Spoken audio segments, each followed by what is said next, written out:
Hello class, my name is Julia Luz. Welcome to my disaster management presentation. I decided to cover the country of Brazil and its disaster management system. I chose this country because I studied abroad there in high school and grew extremely fond of the culture, the history, the language, the people, and therefore I plan on moving there someday. And I believe it's really important to understand the topic of disaster management. So Brazil is located in South America with a population of 202 million inhabitants. It is the fifth most populated country in the world. Brazil is formed by the indissoluble union of states, municipalities, and federal district. It is popularly considered a safe country in terms of disasters. This is not due to a lack of disaster in its history. However, due to its geographic location, there is a prevention of many natural disasters such as earthquakes, volcanoes, temperature gradient, tropical cyclones, and that's why it has this notion of being safe. Brazil has a high socioeconomic inequality, which results in a high number of people vulnerable to disasters. It's estimated 5 million people in vulnerable conditions, therefore living in vulnerable risk areas. Many people don't even know of these risks. Others can't do anything about it because of their situation. So the disaster management history in Brazil began during the civil defense era of World War II, similar to the United States. It was created in 1942, called Passive Defense Service Anti-Aircraft. It was amended a year later to Civil Defense Service and actually disbanded in 1946.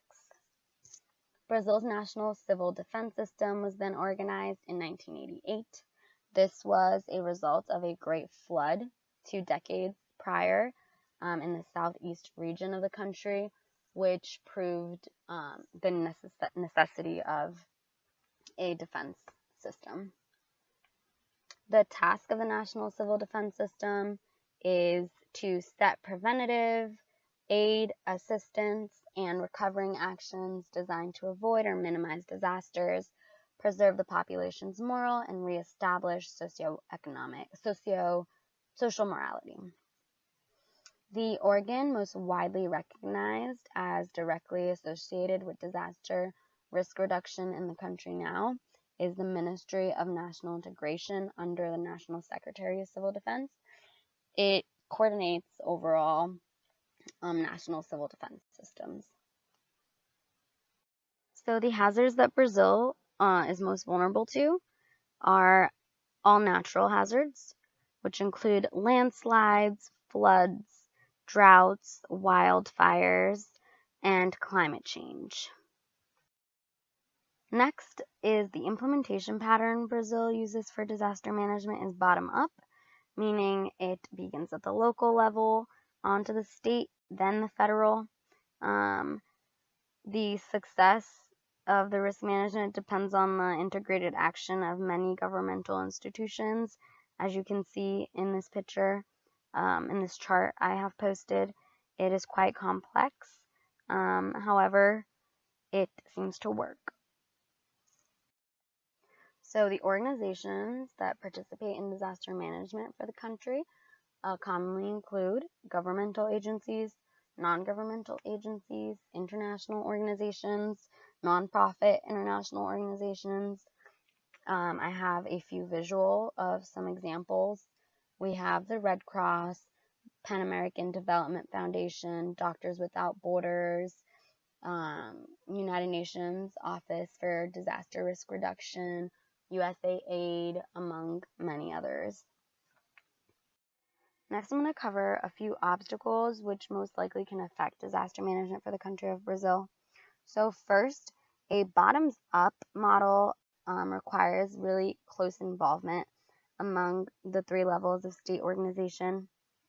It requires cooperation and coordination, which presents a challenge when it comes to communication and the flow of information between these institutions. This is greatly due to the fact that Brazil is divided into 27 states and provinces, including the federal district, which are also subdivided into 5,565 municipalities. Next, the distribution of budget for the country, according to the 1988 Constitution, sets that the greatest part of it is assigned to the union, whereas smaller parcels are allocated to provinces, and even smaller parcels to municipalities. And then finally, a huge obstacle is the lack of natural risk perception of the population of Brazil. A lack of risk culture and preventative measures and information to the community is a huge obstacle because, as I mentioned in the first slide, that Brazil is commonly known or popularly known for being safe, people don't accept or open their eyes to the hazards and vulnerabilities that they are prone to. So in the past decade or so, the number of disasters that have occurred in Brazil has gone up significantly. There are 3 disasters I'm about to introduce to you, which caused a tremendous impact on the country. The first one was in 2008 in Santa Catarina. Floods and landslides killed about 110 people and damaged the Bolivia-Brazil gas pipeline. Then in 2010, the worst rainy season in over 20 years affected approximately 1 million people in Alagoas and Pernambuco, 2 of Brazil's poorest states.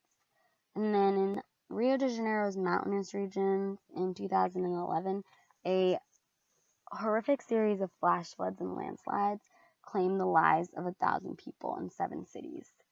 So these disasters encouraged efforts for better equipped rescue teams, more community awareness and mobilization regarding disaster prevention, along with dialogue regarding risk management, resilience systems, and nationwide preparedness.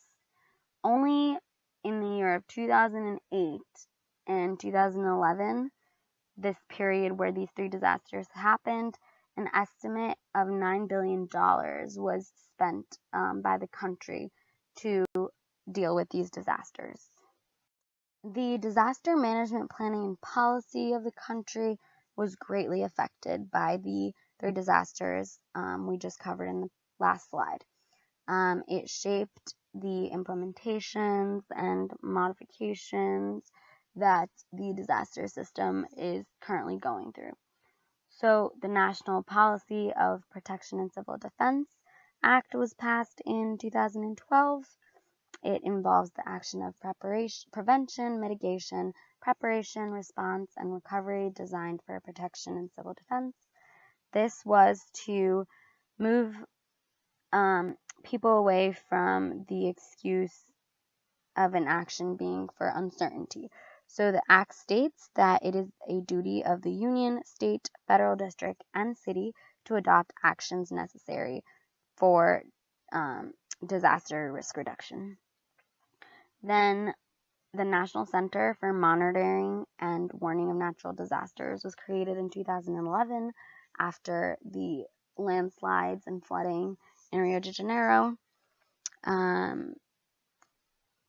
Then it was aimed to avoid socioeconomic, environmental, and human damage. Then the National Center for Risk and Disaster Management has currently got new employees and expanded infrastructure.